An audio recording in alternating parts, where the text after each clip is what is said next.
Okay, mayong mudto na usab kanatong tanan, Luzon, Visayas, Mindanao. Mayong mudto Philippines, mayong mudto world, mayong mudto universe. Ano na punta mga higala? Dini nga itong tulumanon sa kahanginan, CONA, Catechesis on Air. O ako lang gihapon kining inyong ubus nga alagad, Reverendo Padre Edwin Academia Acab. Abino adlaw na usab karon nga Lunes, no? Pitch sa 17 na kini mga hingala ni ining bulan sa Marso, tuig 2025. O padayon kita manghigala sa ato ang mga buhatono ni ining kamudtuhon. Abay no mga higala no, ato pa nga timbayaon og mayang mudto ang atong talahurong obispo, Bishop Julito B. Cortez, ang atong station manager, si Father Rama Ata, ang manusab ang ato ang mga kaigsuonan nga mga kaparian, ang lukop sa Kabisayan ug Mindanao, most especially ang atong mga kaparian nga miyembro sa Diocese of Dumaguete. Hala no, mayang mudto na kanaton tanan. Abi no, mao lagi gihapon itong panawagan no, mahigala si Kuan, September 23 pa ang iyahang formal gyud nga arraignment dito sa Hague, The Hague, no, nga tuang kanhi presidente sa nasod si FPRRD, you know, si former President Rodrigo Roa Duterte, no. Karon kuan pa ang iyahang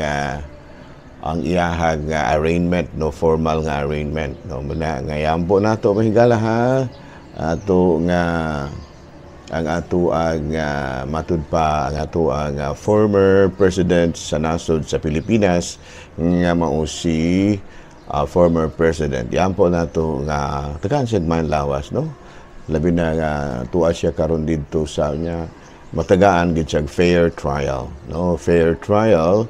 O matud pa matagaan gid usab og hustisya ang tanan nga nanginahanglan niini, no, katong mga na matud pa nahimong biktima sa AGK o nga makuan gyud, no, managot gyud ang tanan nga matud pa naa niining mga kuana, no, naa niining mga nahilakip nga adtong mao nga trahedya sa atong nasod Pilipinas nga diin ubay-ubay gyud ang tahigala ang medyo nahunusan gyud sa kinabuhi.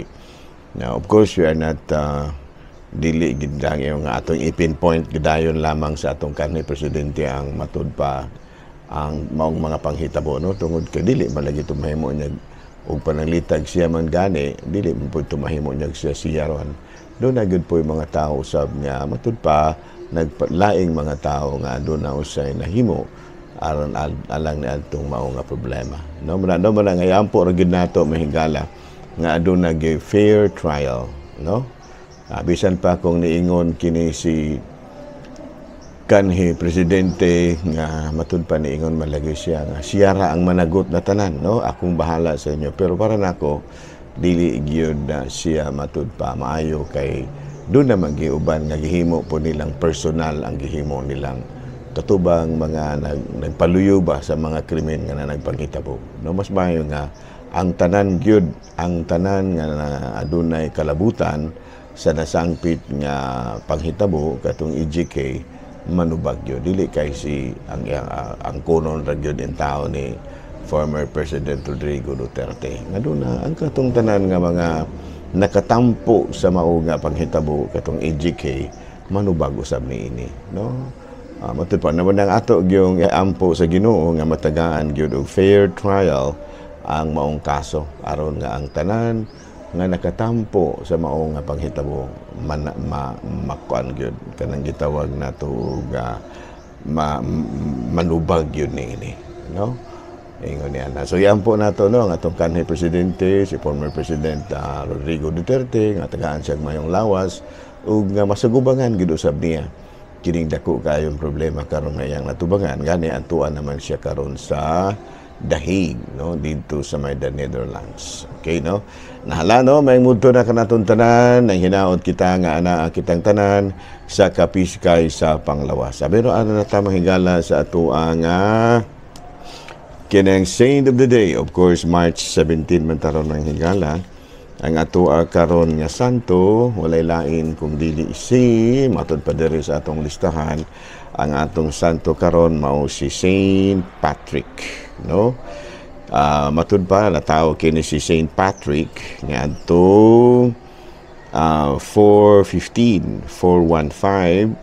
o niya naordinahan siya nga usa ka santo and then nahimong usa ka obispo o niya siya mao nagproklama, no?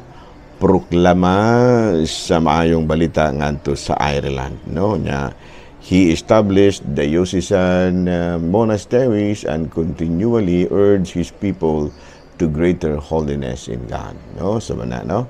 Sa ato nga ampo atong pangayuon ang mga pag-ampo ni ni Saint Patrick nga matud pa sama kaniya makatampo usab kita alang sa paglambo sa gingharian sa Dios dinhi sa yuta. Hala, no? Mayong mudto na kanatong tanan nang hinaot kita nga na kitang tanan sa kapiskay sa panglawas. Kumusta na dahil ang ako ang mga partner din sa DYWC. Of course, ang ako ang partner sa sining ato ang trabaho, no? Si Inday Pritchie Ombak, no? Ako ang partner, mga Sister Pritch, kumusta naman din tayo? Ako apod kasi si Sunny Boy, si Ading, of course, ang ato ang pinalanggang Koraparuko din sa DYWC.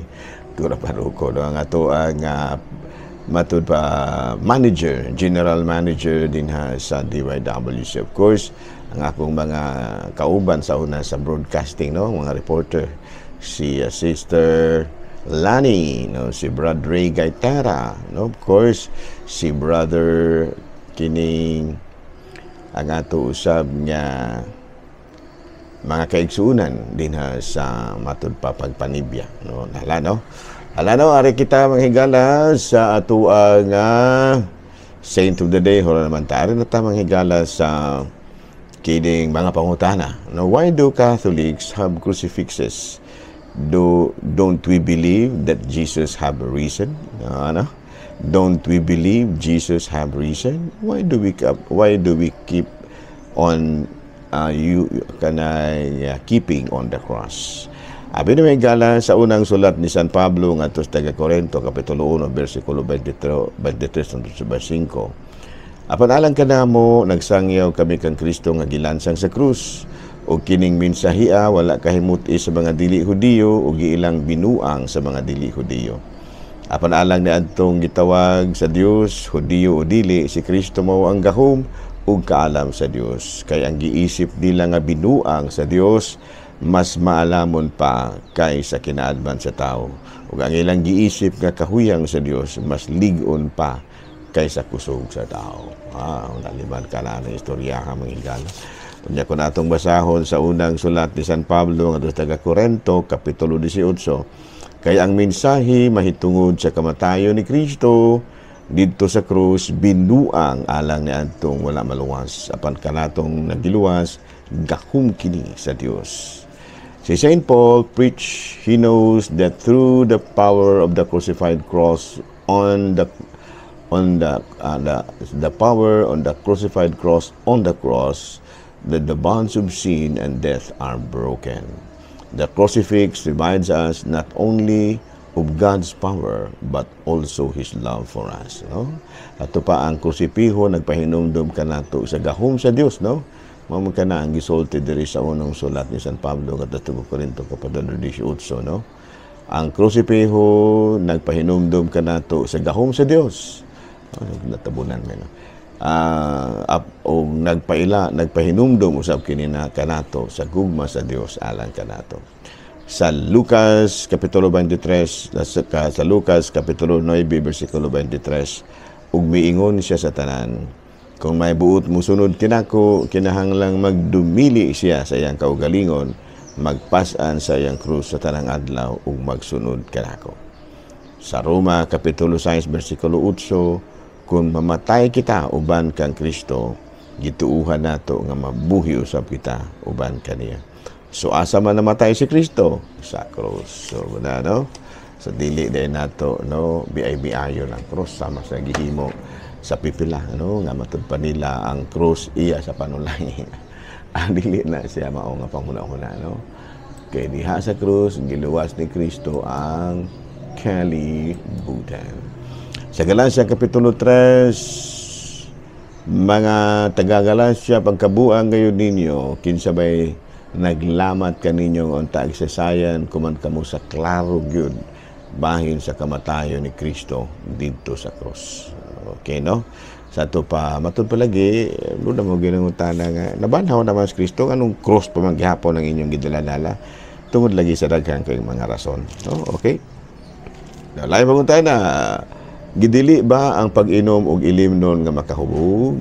Tubag ni ana, depende. Kung ikahubog nimo, mag-wild ka. Mag-wild ka, dili na pwede. Dili ka may mo inom og daghan kay mag-wild man ka, no? Pinaagi sa grasya sa unsaon man nato nga no. Gidili ang pag-inom sa ilimnon nga makahubog. Okay. Well anyway, dili na siya angay nato nga ingnon nga kana ang pag-inom og ilimnon nga makahubog makasalata na wala gidili kay si Kristo man gani mismo naghimo man gani og bino aron ipainom no sa ato pa magdepende ra gid na no kay nakahinom do mo mga higala sa kasal sa Kana nga diin ang atong Ginoong Jesucristo mismo iyahang gihimong bino ang tubig no sa nya pag giinom man gid to sa ato pa kung dili pa ipainom nganong gihimo man ni Kristo ang tubig nga bino ipainom na pero ang gidili gyud mao nga kun maghubog-hubog na ta. Okay, no? Nga maghubog-hubog na ta, kana murag ginadili na gina siya. Klaro? Kana maghubog-hubog ng wild na ta, kana murag ginadili na gina siya. Hala, no? Ari na kita manghigala. Laing pangutana. Another question. Do Catholics accept the Lord Jesus as Lord and Savior? Mura ba gid ni ang kanang kilagmitan nga saway diri kanato na maingon ka mga laing mga relihiyon maingon nga mga Katoliko dili na mga Kristiyanos kay wala nila daw wata si Kristo nga atong manluluwas. Well anyway, sa pangutana, do Catholics accept the Lord Jesus as Lord and Savior? And the answer is yes. According to John 6 chapter 51, ako ang pan nga gikan sa langit nga naghatag sa kinabuhi. Ang mukhaon ni ining pan dili gayud namatay ug ang pan nga akong ihatag mao nga akong unod aron mabuhi ang kalibutan. So kana lang daang kanunay natong pagpangalawat no kanang moingon ang pari nga lawas ni Kristo no sa tubag natong mga Katoliko. Amen. Nga sa ato pa tinuod kana nga sa ato pa usa na daan kana kapag pakita nga gidawat kinato si Kristo kay gidawat magidato siya lawas og dugo.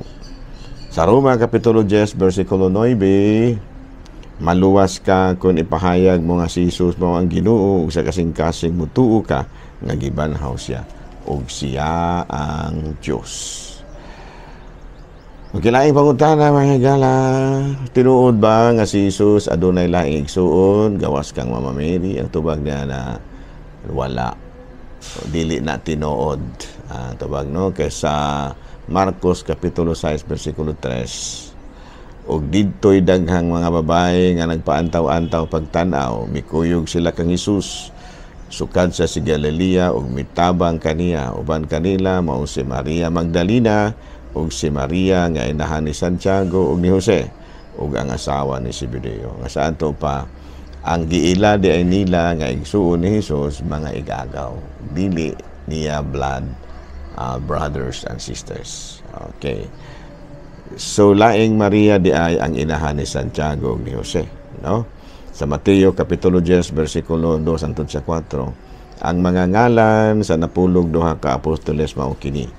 Ang una Simon nga ginganlag Pedro ug ang iyang igsuon nga si Andres, si Santiago ug ang iyang igsuon nga si Juan, mga anak ni Zebedeo. Amo na ni no sa ato palahi gyud anak si Bedeo, si Felipe ug si Bartolome, si Tomas ug si Mateo nga kobrador sa buhis, Santiago nga anak ni Alfeo, si Simon ang patriota ug si Judio ug si Judas Iscariote ang nagbudhi sa Ginoo. Sa ato pa gibutang diri nga laing Maria ni ug laing